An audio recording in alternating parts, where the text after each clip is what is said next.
Welcome to the Deep Dive, your shortcut to being truly well-informed. Today, we're plunging into a really fascinating development right at the heart of the creator economy. It's all about YouTube's latest feature for Shorts.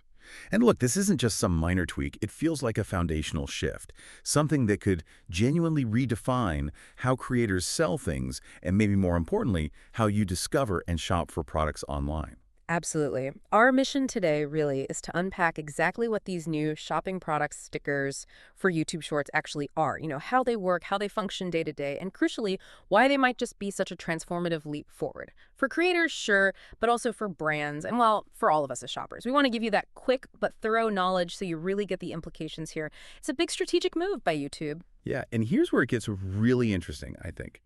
These stickers, they just cut right to the chase. It's a much more immediate, more interactive way for creators to showcase products they like or use. And for you, the viewer, it means discovering things and maybe acting on that discovery right there in those short, bite-sized videos. And the early tests, they're showing some pretty significant impact already. So maybe let's unpack this a bit more. For a while now, right, if creators wanted to sell something in their shorts, their options were, well, pretty limited. You'd usually see this small, kind of subtle banner button tucked away at the bottom. It worked, I guess, but it wasn't exactly jumping out at you. Right, it wasn't very prominent. But now, YouTube's rolling out these new product stickers. They're much more dynamic. And the key thing is they can be placed directly on the video content itself, not just below it. That's a huge leap, really, in how intuitive and engaging that shopping experience can feel. And how seamless is it for the creators themselves? Is it complicated to add? No, that's what's quite fascinating. They've made it very straightforward. These stickers, they're generated automatically. As soon as a creator tags their first product in a short, boom, a sticker appears. That's the default anyway. But creators still get flexibility. They can move the sticker around, even resize it slightly, so they can really integrate it properly into their video, make it fit the content. Ah, okay. So it feels less like an ad slapped on top and more part of the actual video. Exactly. That customization means the call to action, the shop now bit, feels much more natural, almost like it's part of the story the video is telling rather than, some afterthought tacked on at the end. Okay. And the results? Yeah. You mentioned early tests were promising. Yeah, promising is maybe an understatement. YouTube has said that in their early testing. Shorts that use these new product stickers saw over 40% more product clicks. Wow, 40%. 40% more clicks compared to those older banner buttons. That is a huge boost. Yeah. What do you think is driving that? Is it just that they're more visible, or is something else going on? Well, visibility is definitely part of it. You can't miss them as easily. But I think that 40% jump, it's staggering, right? It's probably more than just seeing it. It taps into that impulse buy psychology, that immediate reaction. Think about it.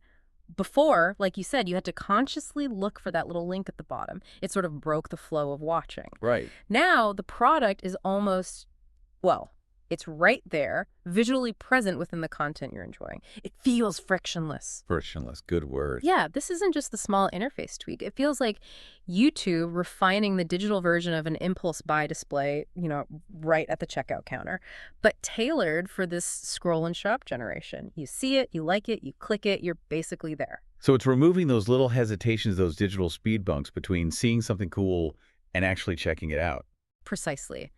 Making that jump from just being curious to potentially buying almost effortless. And it gets even smoother if there's more than one product. If a creator tags multiple items in one short, viewers just tap the sticker.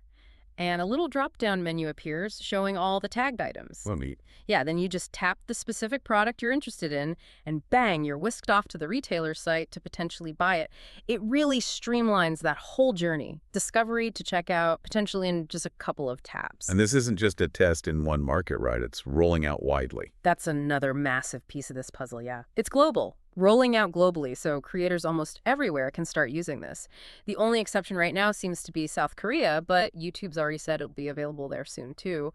So basically worldwide reach. Okay, and stepping back, connecting this to the bigger picture. Huh. Why now? Why is YouTube doubling down on commerce in Shorts now? Well, if you look at the engagement numbers for Shorts, it becomes pretty clear they are mind-boggling. YouTube shared recently that Shorts are now hitting over 200 billion views every single day. 200 billion Daily. Daily. Just try to wrap your head around that number. It's almost impossible. It really is. I mean, that's more daily eyeballs than traditional broadcast TV gets in many countries combined. So when you have that kind of unmatched scale, that sheer volume of attention, it's just this unparalleled opportunity for, well, direct-to-consumer commerce innovation. Yeah, the scale is just absolutely wild. It makes sense they'd want to monetize that attention more directly. Yeah. And it sounds like this isn't the end of the story either. They're hinting at more upgrades, something about Google's VO3 video generator possibly integrating. That's the whisper, yes. VO3, which is Google's advanced AI tool for creating pretty high-quality videos just from text prompts, if that gets integrated. Well, it suggests creators might soon have even more powerful tools that could let them blend content creation and commerce even more seamlessly. What might that look like? How could AI video generation change things for creators selling products? Oh, it could open up all sorts of possibilities. Imagine creators being able to, say, quickly generate different visual backdrops or scenarios for a product they're featuring. Or maybe even creating entire short-form narratives around a product without needing a big production setup or budget. It could allow for a level of creative freedom and experimentation in commerce content that we haven't really seen before at this kind of scale. Interesting. So less barrier to entry for creating compelling shopping content. Potentially, yeah, making it easier to try things out. So just to kind of recap where we are, the real core innovation here is this move away from those static, often ignored banner buttons towards these dynamic, interactive product stickers right on the video. And that simple change seems to genuinely streamline the whole shopping experience, which creates this huge potential, on one hand, for creators to drive sales more effectively, maybe more effortlessly, and on the other hand, for viewers like you to discover new products in a much more natural, sort of integrated way, right there in your feed, almost like the product becomes part of the content itself. Okay, so what does this all mean for you listening right now? When you put it all together, the sheer scale, those 200 billion daily views for shorts, these new effective sticker tools, and then these hints of future AI integrations like with VO3, it really points in a very clear direction, doesn't it? It seems to, yeah. YouTube is definitely pushing hard towards a much more integrated, probably much more lucrative, creator-driven commerce ecosystem. Yeah. That line between entertainment and shopping, it feels like it's blurring more than ever. Which leads us to a final thought, maybe something for you to ponder after this. Given how well these product stickers seem to be working on YouTube Shorts, what does that tell us? What might it imply for the future of this kind of spontaneous video-driven shopping, maybe not just on YouTube, but across all the short-form video platforms? And, how might this keep fusing content and commerce together? For creators, yes, but also for us as consumers. Could it fundamentally change how we all engage with online content and how we make those quick buying decisions in what's becoming an incredibly visual, incredibly immediate digital world? A lot to think about there. How much will entertainment just become shopping in the future? Exactly. Where does one end and the other begin? It's a fascinating space to watch.